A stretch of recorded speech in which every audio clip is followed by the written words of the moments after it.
Was there anything you guys wanted to hit about? Oh, you went to about the Walt animatronic, because that's going to be a virtual queue, right? That's in that new show. Yeah, they announced today that the Walt Disney animatronic show is going to go virtual queue. Now, I don't know if it's just for the first day, for the opening of the 17th only. They didn't give specifics, but the first day is confirmed it's going to be virtual queue. Which makes sense because Main Street in that little corner, there's not a whole lot of room there because that theater doesn't get a lot of action. You know, Right. it's people aren't rope dropping Lincoln typically. You know, so but it's cool. I love that attraction. It's a beautiful attraction. But like, so we were speculating, and our good friend Hey Bricky was speculating on this. Where how are they going to handle these crowds? Because you also have like meet and greets in front of there, like Mickey and Minnie are out there all the time. Mm-hmm. And there's not a whole lot of space. It's right there when you first walk into the park. So I guess the VQ is our answer. They're doing VQ. So. Is there a lot of excitement for that out there? Like I've seen some mixed stuff. Like I know some of the family have been against it a little bit, like Walt's granddaughter and stuff like that. But is there legitimate people like pretty excited for this? I think most people, including myself, I think most people are sort of like cautiously like excited, like if they nail the animatronic, like if this thing looks like Walt, he moves like Walt, he's gonna sound like Walt because they're using his voice, right? But if they nail this animatronic, this could be a very emotional experience for Disney fans, right? Yeah. But on the flip side of that coin, if it's malfunctioning and spitting out Bob Chapek lines and glitching out, we have a problem. And that could be the biggest disaster we've ever seen. So it can kind of go either way, you know? And I think right now that's why Disney has it on virtual queue, because I think they're already anticipating on a lot of people coming for this, especially opening day for Disneyland's actual birthday. And because if you actually go on, a lot of the hotels in the surrounding area are actually booked out. There's like no rooms left for the first, I'd say, 2 days of the 17th and the 18th. And there's going to be 2 virtual queues. There's going to be one at 7 a.m. and one at 12 noon. Okay. So they're only doing 2 showings? No, I think it's throughout the day, but they're dropping drops. to, yeah. Gotcha. Okay.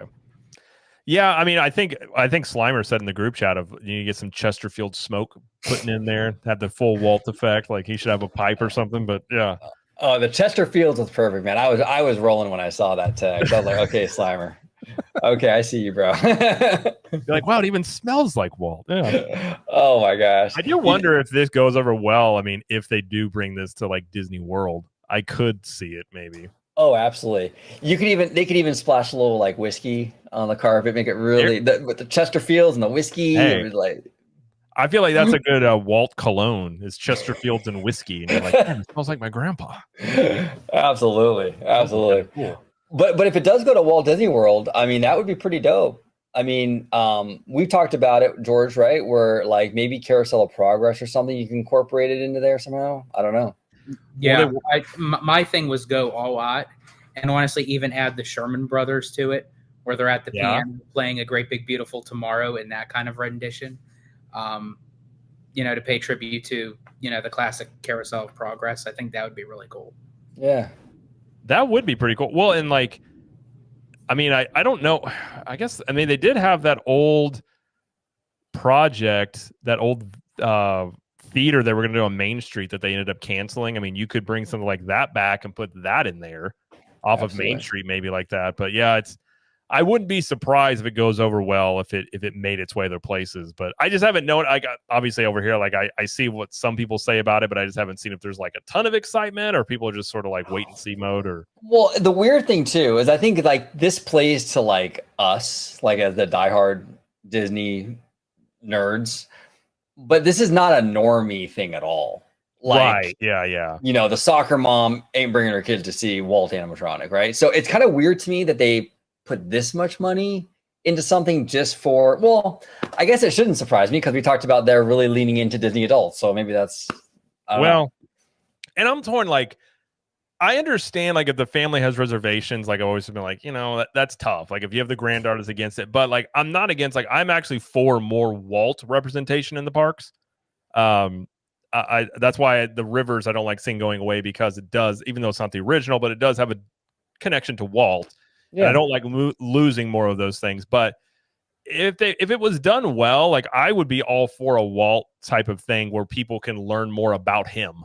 Like they have that in Hollywood studios, but like nobody ever goes in there. It's like the little Walt Museum. They've taken stuff out of there over the years, so it doesn't have as much stuff in there as it used to. But it is cool to go in there, and like as time goes on, it's going to be harder and harder for people to understand that this was built by one guy that just had an idea. And to be quite honest, like if you look at the history of them, like there's no reason any of this stuff should have worked. None. Yeah. Like I said, as I said back then, like it's so much easier now to do things. You have so many more tools and investment money, like all these things. Like back when he did it, like it's crazy. Like when you I remember watching and reading some books on it in a documentary. I'm just like, he should have stopped. Like he literally like was just almost insane. He's just like, no, I'm going to do it. And it's just, and the fact that it worked and it is what it is now, it's crazy. Well, it's like that Steve Jobs quote where I'm paraphrasing, but he said, it's the crazy ones who change the world. Yep. You know, it's the ones who everyone says, oh, you're nuts for doing that. Yeah. And then you're a genius when it works. Right. Yep. Well, and it's like people talk about, you'll hear some people say, well, Walt wasn't the nicest guy. I'm like, he probably wasn't. Because you couldn't. I mean, nice guys don't build that empire by just being like, oh, it's okay to mess that up. You're like, you hear Steve Jobs, like, I think it was Mr. Fantastic. He said he used to work for Steve Jobs, and he was like, he was an asshole. Like he was a hardcore, like didn't care about any distractions, but he's like, he was right, and he got results, and he didn't care if it made you mad. And on some level, like, and this is kind of what I think is missing from Disney a bit, is like Eisner kind of had that too, where he was like, he had a vision, but like you could see that bulldog in him if he needed to, and just be like, I don't care, we're doing this. Whereas I don't think Iger is that. Now he might be behind the scenes. I'm sure he's conniving on some level, and like DMR, you don't get to that spot by being, chummy with everybody. But yeah, no, Walt was a tough dude. He definitely put on the Uncle Walt thing for sure. For sure. But he was because you hear like the 9 old men and their descriptions of him, like when he walks in the room, they would all like, oh, he's here. Like, I think it was, who was it? Was it Ward? I think it was Ward Kimball said when Walt would come in, when they would hear him go down the hall, they would say, man is in the forest. Like the old band. I've heard that. Yeah. So they respected him. They loved him, but they didn't mess with him, Right. Well, they knew like he had a certain, like he expected a certain level from the people that worked for him. And on some level you need that. He was the Don Diz. It was what? He was the Don Diz. That's true. He was the Don Diz. Just get it done. Fire. Get it done. And him going to war with the unions, like he was cutthroat. Like he saw that come and he was just like, nope, we're not doing this. And I'm like, oh, okay. Like oh man. Some of this stuff is just, it's wild. But I love reading about Walt and just like and it kind of had a tragic life, like his parents dying the way they did and things like that. But I mean, I'm all for bringing more Walt history into the parks for sure.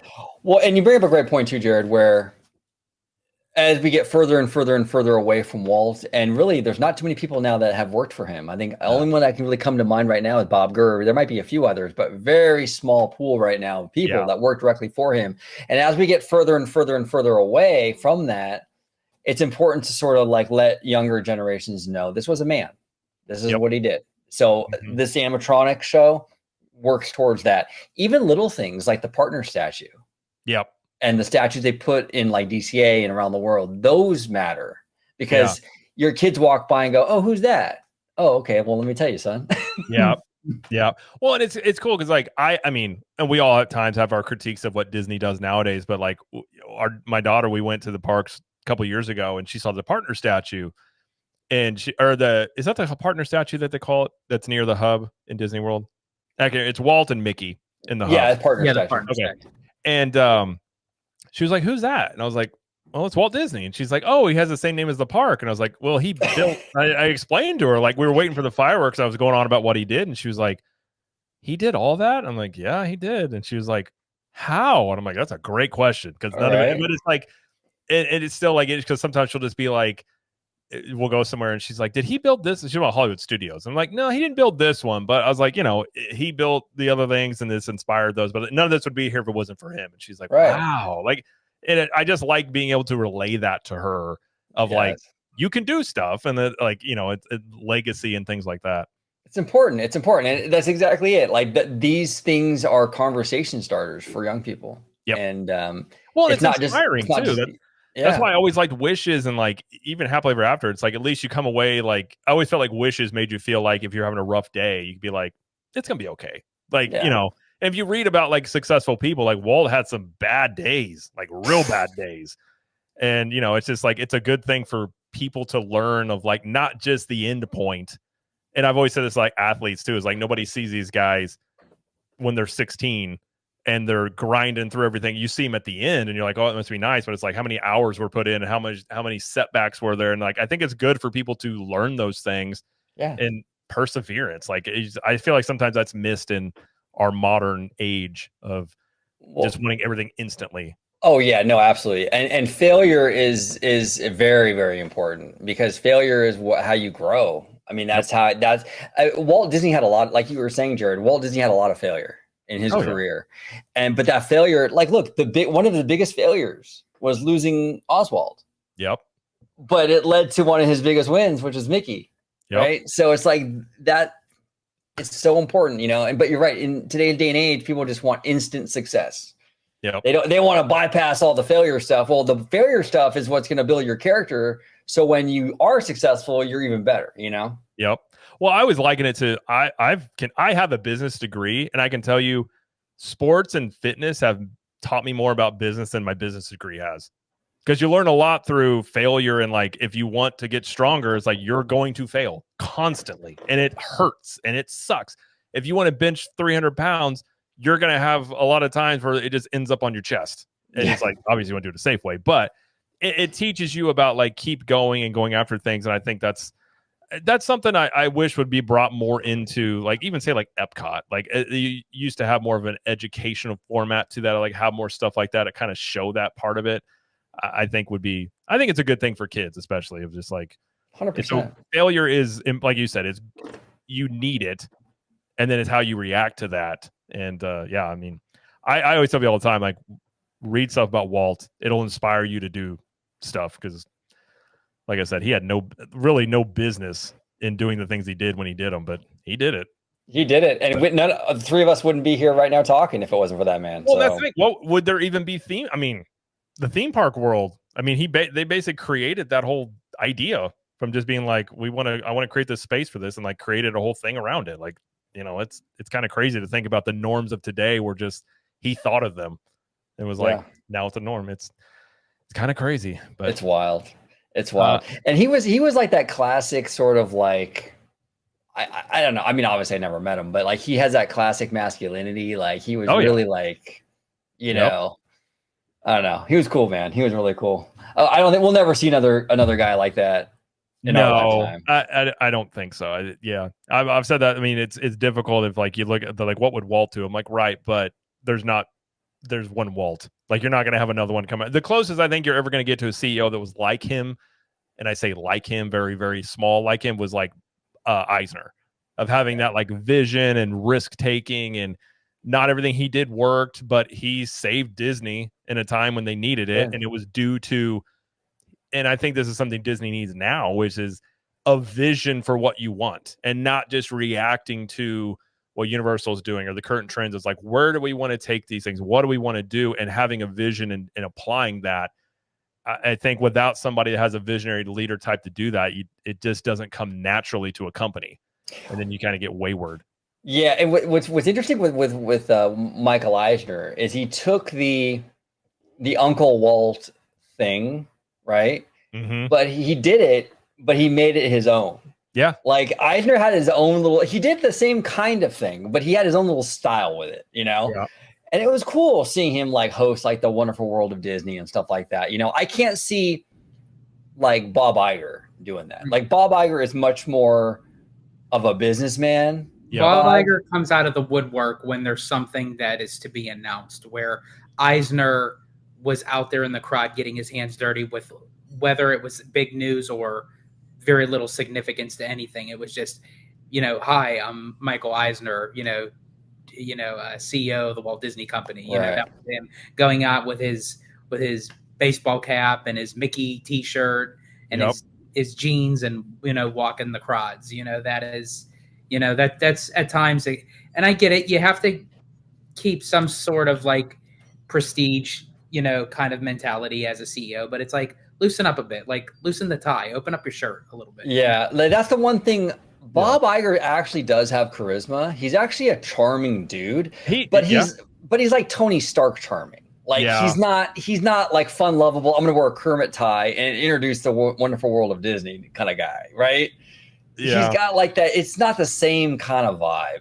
You get the vibe from Iger that he's trying to sell you something that you don't really want, kind of like, but he's charismatic in a way, and you're like, I don't know, and he's just like, no, you want this product. Whereas I feel like Walt, especially, but maybe Eisner would like tell you a story, and there's been talked about Disney before, where it's like, I think one of the Imagineers said it was like, classic Disney was giving you something you weren't asking for, and then once you experience it, you're like, I didn't know I needed that, but I needed it. Right.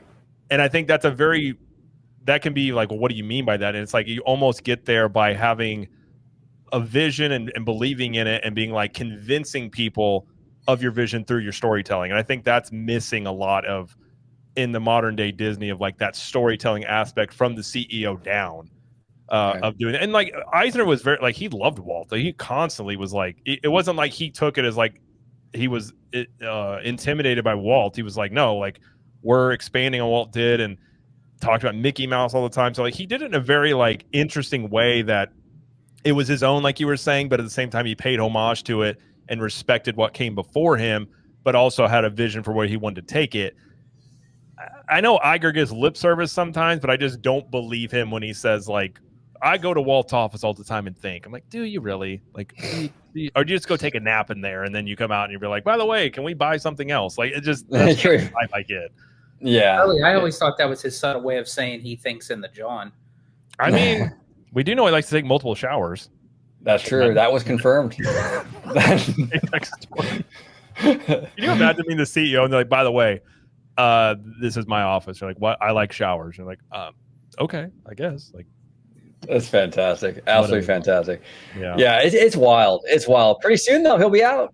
I mean, his time is coming to an end. Yeah. That's going to be very interesting to see. I think I agree with you. I think from everything I've heard, D'Amaro's in the front runner for it. I think so. Don't forget to subscribe to OG55 and become a member today.